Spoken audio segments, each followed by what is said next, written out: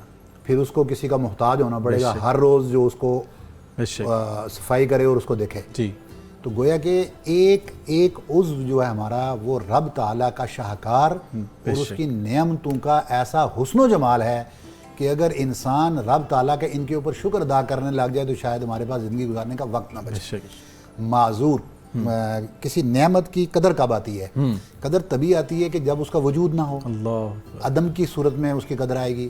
تو جو ہمارے لوگ ہیں، یہ جو ہمارے بھائی ہوتے ہیں جس کا بازو نہیں ہے، کسی کی ٹانگ نہیں ہے، کسی کی آنکھ نہیں ہے، یا اس کے علاوہ بھی ذہنی معذور ہوتے ہیں۔ اب ذہنی معذور تو خیر معذرت سے ہم پاکستانی سارے تقریباً ذہنی معذور بن چکے ہیں، اور ہمیں بن چکے ہیں یا بنا دیا گیا ہے، کیونکہ پوری دنیا کی ایک الغار ہے جو مل کر اس وقت پاکستانی عوام، پاکستانی نوجوان سب کے لیے کام کر رہے ہیں کہ یہاں کی تعلیم کا کرائٹیریا اس طرح بدل دیا جائے کہ لوگ ذہنی معذور بن جائیں۔ ہماری سوچ کا بیڑا غرق کر دیا ہے، ہمارا نظریہ کوئی ہے نہیں ہے، بلکہ دوسرے لفظوں میں آپ یوں کہہ لیں کہ ہم پیٹ کے معذور ہیں اس وقت۔ ہماری ساری سوچ جو ہے نا وہ پیٹ کے لیے سوچتی ہے، 2 وقت کی روٹی پورے کرنے، 2 وقت کی روٹی کے لیے سوچتی ہے، ہم دماغ سے سوچنا ہم نے بند کر دیا ہوا ہے۔ تو میں اس لیے یہ عرض کروں گا کہ جو بھی یہ معذور، یہ اسپیشل لوگ ہیں، پہلی بات تو یہ کہ ان کا معاشرے میں ہونا ہی معاشرے کا حسن ہے، ہمیں تب جا کے احساس ہوتا ہے۔ نمبر 2، آپ علیہ الصلوۃ والسلام نے یا دین اسلام نے کیا، آپ علیہ الصلوۃ والسلام اپنے زمانہ مبارک کے اندر فرماتے کہ جب آپ نماز کی جماعت کھڑی ہو جائے تو اس وقت نماز کی ادائیگی میں جو آپ تلاوت کلام پاک کرتے ہیں انتہائی مختصر کریں جماعت کی صورت میں۔ اس کی علت یہ بیان کی کہ آپ کے پیچھے نماز پڑھنے والی عورتیں بھی ہیں، عورتوں کے پاس چھوٹے چھوٹے بچے بھی ہیں، آپ کے پیچھے نماز پڑھنے والے بزرگ بھی ہیں اور معذور بھی ہیں۔ تو گویا کہ مریض، بیمار آدمی، معذور آدمی اور چھوٹا بچہ، ان کے لیے آپ علیہ الصلوۃ والسلام نے اتنی کیئر فرمائی۔ اور پھر ایک جگہ پر ایسا بھی ہوا کہ ایک صحابی آئے اور انہوں نے عرض کیا کہ یا رسول اللہ، میں تو یہ والی نماز پڑھنے کے لیے فلاں بندے کے پیچھے اس لیے نہیں آتا کہ وہ صورتیں بڑی لمبی پڑھتے ہیں۔ تو وہ فرماتے ہیں کہ اس دن آپ علیہ الصلوۃ والسلام نے جو خطبہ دیا اس دن جلال میں نے کسی دن آپ علیہ الصلوۃ والسلام کو نہیں دیکھا۔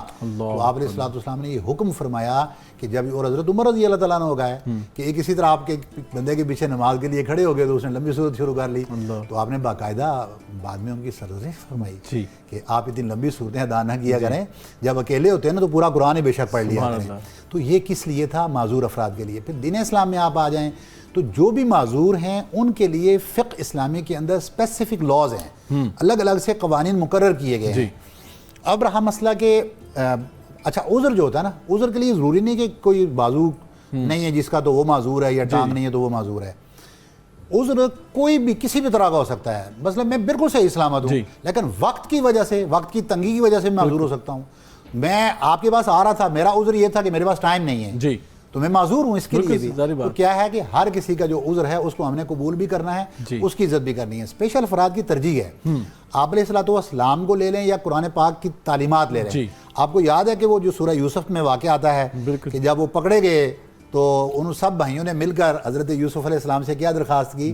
یہ درخواست کی کہ ان کا جو والد ہے وہ بوڑھا ہے، تو آپ اس بوڑھے باپ کی حیا کرتے ہوئے، کیونکہ آپ بڑے نیک لوگ شمار سمجھے جا رہے ہیں، میں آپ کو دیکھ بھی رہا ہوں آپ بڑے محسنین میں سے ہیں، آپ ہم پر یہ احسان کریں، اس کے بوڑھے باپ کی وجہ سے اس کو جانے دیں، ہمیں بٹھا لیں یہاں پہ۔ یہ ہوتا ہے بڑوں، بوڑھا بھی کیا ہے؟ بوڑھا معذور ہے۔ تو فرمایا کہ معذوروں کی اس طریقے سے ترجیح دین اسلام نے متعین کر دی۔ بالکل صحیح۔ آپ علیہ الصلوۃ والسلام کی محافل کے اندر جب لوگ آتے تھے، وہ آپ نے اس طرف اشارہ بھی ایک جگہ پہ کیا تو میں چاہ رہا ہوں کہ وہ میں ذرا ناظرین کو بتا بھی دوں۔ 3 صحابہ کرام تھے، آپ علیہ الصلوۃ والسلام کے پاس آئے، ان میں سے جو سب قتل ہو گئے ایک صحابی، تو باقی 3 شکایت لے کر آئے۔ جو سب سے چھوٹے تھے انہوں نے بات کا آغاز کیا، تو آپ علیہ الصلوۃ والسلام نے فرمایا نہیں ایسا نہ کریں، آپ سے جو بڑے ہیں پہلے ان کو بات کرنے کا موقع دیں۔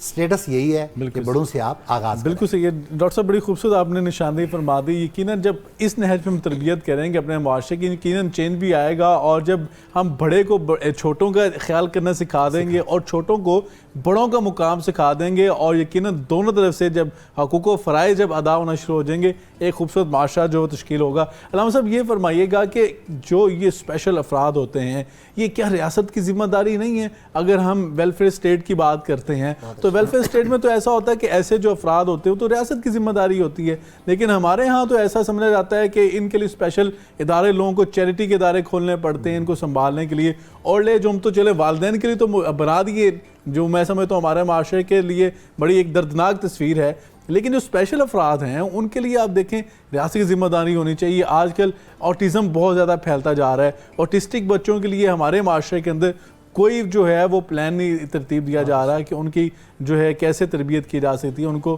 معاشرے میں کیسے ہم ان بچوں کا خیال رکھ سکتے ہیں، تو کیا فرمائیں گے ریاست کو کس نہج پہ سوچنا ہوگا؟ اب دیکھیے جب سب ہم ویلفیئر اسٹیٹ کی بات کرتے ہیں تو اس میں واضح طور پر ایک ریاست کی کچھ ذمہ داریاں ہوتی ہیں جو اس نے اپنے شہریوں کو دینا ہوتی ہیں، اور اس حوالے سے اس سے پہلے تو ہمیں شریعت اور اسلام یہ کہتا ہے کہ یہاں تک کہ فقہی کتابوں میں وہاں نفقۃ الاقارب کے عنوان سے بھی مسائل بیان کیے گئے ہیں کہ اگر کوئی ایسے معذور ہمارے خاندان میں ہے تو وہاں پر ہو سکتا ہے کہ ان کا نان و نفقہ بھی ہمارے اوپر واجب ہو۔ وفی اموالہم حق للسائل والمحروم، کہ لوگوں کے مال میں سائل کا بھی حق اور محروم کا بھی حق ہے، یعنی ہم یہ نہ سمجھے کہ یہاں پہ زکوٰۃ کی بات ہو رہی ہے بلکہ اس سے ہٹ کے جو غیر واجب صدقہ ہے اس کی بات ہو رہی ہے۔ اور ریاست کی سب سے پہلے یہ ذمہ داری ہے کہ اگر کوئی معاشرے میں رشتہ دار کسی معذور کی کفالت نہیں کر رہا، وہاں ریاست کی ذمہ داری ہوتی ہے کہ وہ بیت المال میں سے اس کی کفالت کرے گا۔ اور پھر دوسری جو اہم ذمہ داری ہے وہ کیا، اس کو رہنے کے لیے بس اوقات آپ دیکھتے ہیں کہ مثلا ذہنی معذور ہے وہ ہمیں شاہراہوں پہ پھرتے ہوئے نظر آتے ہیں، وہاں پہ ریاست کی کیا ذمہ داری ہے کہ ان کے لیے کچھ ایسے مقامات تشکیل دیے جانے چاہیے کہ جہاں پہ ان کی کیئر کی جانی چاہیے اور کیئر ٹیکرز معین کیے جانے چاہیے۔ اور اسی طرح پھر سب سے اہم چیز یہ ہے کہ معاشرہ انہیں خود ایک آزادانہ اور ذمہ دار شہری بنانے کے لیے کردار ادا کرے، اور اس کے لیے کیا مثلا اگر کوئی آپ انڈسٹری لگا سکتے ہیں، ایک انسان آزادانہ چل پھر نہیں سکتا، بیٹھ کے کام کر سکتا ہے، آپ اسے ایسے ہنر سکھائیں کہ وہ وہاں بیٹھ کے کام کرے تاکہ وہ معاشرے پر بوجھ نہ بنے بلکہ خود اپنی عزت کے ساتھ زندگی گزار سکے۔ دیکھیے جب ہم ریاست مدینہ کی بھی بات کرتے ہیں کہ جس کے سید الانبیاء حضرت محمد صلی اللہ علیہ وآلہ وسلم سربراہ تھے، انہوں نے سب سے پہلے ہمیں اصول ہی یہ دیا ہے کہ معاشرے کا جو سربراہ ہے وہ ان معاشرے کے معذور یا ان ضرورت مند افراد کی کفالت کرتا ہے۔ ایسا نہیں ہے کہ وہ اور افراد کو معین کرے، وہ ان پہ نگاہ کرے، بلکہ وہ سب سے پہلے خود ان پر نگاہ کرتا ہے۔ اور اس لیے جناب ختیجہ سلام اللہ علیہ کا اگر وہ جملے پڑھیں جب پہلے وہی نازل ہوئی جو انہوں نے وہاں سید الانبیاء کے مواصفات بیان کیے، وہ ہمیں واضح طور پہ بتاتے ہیں کہ معاشرے کے ان معذور یا مخصوص افراد کی کفالت کرنا اور ان کی نگہداشت کرنا معاشرے کے ہر فرد کے ساتھ ریاست کی خاص طور پہ ذمہ داری۔ بالکل ٹھیک ہے، یقیناً ریاست کی جو بنیادی ذمہ داریاں علامہ صاحب بڑی خوبصورت بیان فرمائی آپ نے کہ بنیادی ذمہ داری ہے کہ ایک تو عام جو شہری ہے اس کے جو خوراک ہے، اس کا لباس ہے، اس کی تعلیم و تربیت، اس کی صحت ہے، یہ تو ریاست کی ذمہ داری ہے۔ جو خصوصاً ایسے افراد ہیں اس کے والے سے تو دین اسلام نے اور ریاست نے کہا کہ ان کی کفالت کی جائے، لیکن ہمارے معاشرے میں کے اندر بدقسمتی کے ساتھ یہ دیکھا جا رہا ہے ڈاکٹر صاحب کہ بہت سارے افراد آپ دیکھتے ہیں، کبھی ہم ان کو پنجاب اسمبلی کے باہر دھرنا دیے دیکھتے ہیں، کبھی آپ انہیں اسلام آباد کی شاہراہوں پہ دھرنا دیے دیکھتے ہیں، تو کیا فرمائیں گے اس حوالے سے؟ تو ریاست کو بڑی ذمہ داری کا احساس نہیں کرنا ہے اس حوالے سے؟ اصل آپ نے شروع میں ایک بات کی تھی کہ اپنے انٹرو کے اندر کہ اللہ رب العزت کا یہ بھی ایک کرم ہوتا ہے کہ وہ کوئی ایک چیز چھین لیتا ہے تو اس کے بدلے میں کوئی اور چیز کثرت سے عطا کر دیتا ہے۔ یہ جو ہمارے اسپیشل افراد ہوتے ہیں ان کا جو اس وقت تک کا ہمارا تجربہ ہے، آنکھوں سے بینائی سے محروم افراد ہیں، تو ان کو اللہ رب العزت نے حافظے کی اتنی قوت دی ہوتی ہے کہ وہ ماشاءاللہ جیسے قرآن پاک کے اعلیٰ درجے کے حفاظ ہوتے ہیں، یا علم کے حوالے سے بھی انہوں نے بڑی بڑی چیزیں ایسے فنگر ٹپس کے اوپر یاد کر لی ہوئی ہوتی ہیں، تو گویا کہ بڑی اعلیٰ ایجادات کے اوپر بھی لوگ اس طرح کے فائز ہو جا کے۔ تو اسی طرح سے دیگر چیزیں بھی ہیں، تو رب تعالیٰ کا یہ کرم ہوتا ہے۔ میں تھوڑا سا اس کے لیے اس لیے چاہ رہا ہوں کہ پریکٹیکل چیزوں کو ہم شیئر کر لیں۔ ایک ہے گورنمنٹ کے لیے لازمی، میں سمجھتا ہوں کہ گورنمنٹ اور پرائیویٹ سیکٹر مل کر سب کو اس کے اوپر کام کرنا چاہیے، کام اس لیول کا کرنا چاہیے کہ یہ لوگ کسی کے محتاج نہ رہیں، کیونکہ یہ سوسائٹی کا ہمارا ایک اچھا حصہ ہے۔ بالکل ایسے یہ جو ہمارے مائنڈ ہوتے ہیں، جو یہ صحیح سلامت لوگ ہیں نا، اس کی میں وجہ بتا دوں کہ یہ کیوں ہے۔ دیکھیں ہمیشہ انسان سیکھتا کس چیز سے؟ عاجزی سے۔ جی، جو بندہ صحیح سلامت ہوتا ہے، نہ بیمار ہوا، اعضاء سارے درست ہیں، شکل و صورت اچھی ہے، سر اس میں نا تھوڑا سا نوع من التکبر، اس کے اوپر تکبر کی ایک نا چھوٹی سی قسم اس میں آ جاتی ہے. اللہ اگر بندہ کہتا ہے نا جب بالکل صحیح سلامت ہوتا ہے تو وہ اپنے آپ کو چھوٹا سا خدا سمجھتا ہے. جی جب وہ معذور ہوتا ہے نا, بیمار ہوتا ہے, اس کو پتہ چلتا ہے نہیں میں تو کچھ بھی نہیں ہوں, میں تو اتنا صحت مند ہٹا کٹا تھا, میں تو بڑے بڑے ویٹ اٹھا لیتا تھا, پہلوانوں کو بچھاڑ دیتا تھا, چھوٹا سا بخار ہوا میں چارپائی پہ لگ گیا, مجھے پھر اس کو خدا کی یاد آتی ہے. تو گویا کہ جو عذر ہے یہ رب کی یاد دلاتا ہے. بے شک. اس لیے معذور اللہ کے قریب کیوں ہوتا ہے؟ ایک وہ آیت ہے نا میرے خیال میں, یہ پتہ نہیں کون سی سورت کی آیت نمبر 123 ہے, فَمَن يَعْمَلْ سُوءًا يُجْزَ بِهِ, ٹھیک ہے, یہ اس کا آخر ہے آیت, آپ تو حافظ ہیں ماشاءاللہ. تو کہ یہ جب آیت نازل ہوئی نا کہ جس نے کوئی بھی وہ برائی کرے گا تو اس کی جزا پائے گا قیامت کے دن, تو جب یہ نازل ہوئی تو سیدنا ابوبکر صدیق رضی اللہ عنہ نے سنی تو آپ تو ایسے جیسے ایسے اچھل پڑے پریشانی کے ساتھ, اور فرمانے کے کہ یا رسول اللہ نزلت کاسرت الظہر, یا رسول اللہ آج تو کمر توڑ آیت نازل ہو گئی ہے. آپ نے صلی اللہ علیہ وسلم پوچھا کہ یا ابوبکر کیا ہو گیا؟ تو فرمانے کے کہ عرض کرنے کے یا رسول اللہ کیا ہم سے چھوٹی موٹی غلطیاں اور کوتاہیاں نہیں ہوتی؟ ہم سے بھی ہوتی ہیں, تو کیا ہماری بھی باز پرس ہوگی؟ اب اب دیکھیں ڈر کا یہ عالم تھا کہ اللہ کی کہیں پکڑ نہ ہو جائے. تو آپ علیہ الصلوۃ والسلام نے فرمایا کہ ابوبکر نہیں, آپ بیمار نہیں ہوتے؟ فرمایا ہوتا ہوں. تو آپ علیہ الصلوۃ والسلام نے فرمایا کہ جو تمہاری اگر کانٹا چبھ جائے نا پاؤں میں, اس کی جو تکلیف ہوتی ہے اس تکلیف سے بھی رب تعالیٰ انسان کے گناہ معاف کرتا ہے, اس کے درجات کو بلند کرتا ہے. کیا خوبصورت معاشرے والوں سوچو کہ یہ معصور افراد رب تعالیٰ کے کتنے قریب ہیں. لہٰذا اللہ کا حکم ہے کہ صراط الذین انعمت علیہم, اگر ایک نعمت اللہ نے چھینی ہے, ہزاروں نعمتوں کی ان پر برسات کر دی ہوئی ہے, آپ ان کے قریب ہو جائیں, ان کے راستے پر چلیں, یہ آپ کو پکڑ کر رب کی بارگاہ میں کھڑا کر دیں گے. یہ اللہ کا کرم ہے آپ کے اوپر, ان کے راستے سے آپ جنت میں داخل ہو سکتے ہیں. جس طرح ماں باپ کے لیے کہا گیا کہ یہ جنت کے 2 دروازے ہیں, ایسے یہ معذور افراد بھی آپ کی جنت کا دروازہ ہیں. ان کی کیئر کریں, جنت میں چلے جائیں. تھوڑی سی کیئر میں فاؤنٹین ہاؤس ایک بار وزٹ کیا, میں نے دیکھا کہ وہ لوگ کیئر کرتے ہیں. یقین جانے ایسی ان کی وہاں بنی ہوئی وہ ہینڈ کرچیفز جو ہاتھوں سے بنائی ہوئی چیزیں تھیں ان کی, وہاں پہ میں دیکھ کے دنگ رہ گیا. پینٹنگز بالکل اور دیگر چیزیں بنی ہوئی. میں نے کہا کون کرتا ہوگا؟ یہ معذور افراد ہیں سارے. یہ تو وہ لوگ ہیں جن کو گھر والوں نے پاگل سمجھ کر آپ کی بات چھوڑا ہے. ایسے اور دیکھیں نا کہ ایسے افراد جو ہیں, خصوصاً آپ نبینہ افراد کو دیکھتے ہیں, وہ زیادہ تر قرآن پاک کے حافظ ہوتے ہیں. ان کا جو حافظہ ہوتا ہے اور قرآن پاک کے ساتھ ساتھ احادیث کا حافظہ جو ہے وہ پوری کتابیں حدیث کی وہ انہوں نے اپنے ذہن میں جو ہے وہ سنبھالی ہوتی ہیں. تو یقیناً اللہ رب العزت ان بندوں کے اوپر خصوصاً اپنا کوئی خاص کرم بھی نازل فرماتا ہے. بالکل ناظرین کرام, جس طرح ڈاکٹر صاحب نے اور علامہ صاحب نے بڑی خوبصورت رہنمائی فرمائی معذور افراد کے حوالے سے, اسپیشل افراد کے حوالے سے اور بوڑھے افراد کے حوالے سے. اور جو اسپیشل افراد کی آپ نے بات کی اور بوڑھے افراد کی, نبی صلی اللہ علیہ وسلم نے فرمایا کہ معمر افراد کی تکریم جو ہے یہ علامات ایمان میں سے, جو ایمان والے مومن ہوتے ہیں وہی بڑے لوگوں کی جو ہے تکریم کرتے ہیں. اور ایسے جو اسپیشل افراد ہیں یقیناً حق علیہ الصلوۃ والسلام نے فرمایا یہ تو آپ کے لیے نعمت کی حیثیت ہیں, برکت والے لوگ ہوتے ہیں. اللہ رب العزت ان کی برکت سے آپ کو رزق اور اللہ رب العزت آپ کی تائید و نصرت فرماتا ہے. اللہ سے دعا ہے کہ اللہ رب العزت اگر ایسے افراد ہمارے گھروں میں موجود ہیں, ہماری سوسائٹی میں موجود ہیں, ہمیں ان کا حق جو ہے وہ ادا کرنے کی توفیق عطا فرمائے.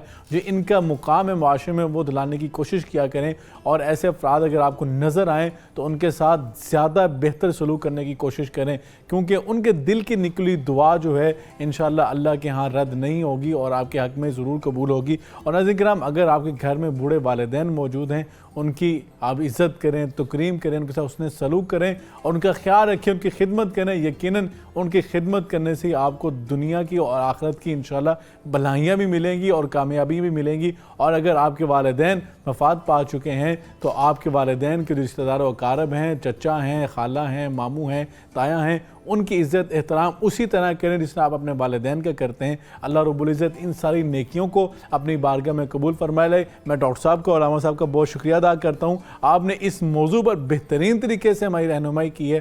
اللہ رب العزت سے دعا ہے کہ اللہ رب العزت جو ان حضرات نے بیان کیا ہے مجھ سمیت آپ سب کو اس پہ عمل کرنے کی بھی توفیق عطا فرمائے. ناظرین کرام, انشاءاللہ کل ملاقات ہوگی, تب تک کے لیے اللہ حافظ.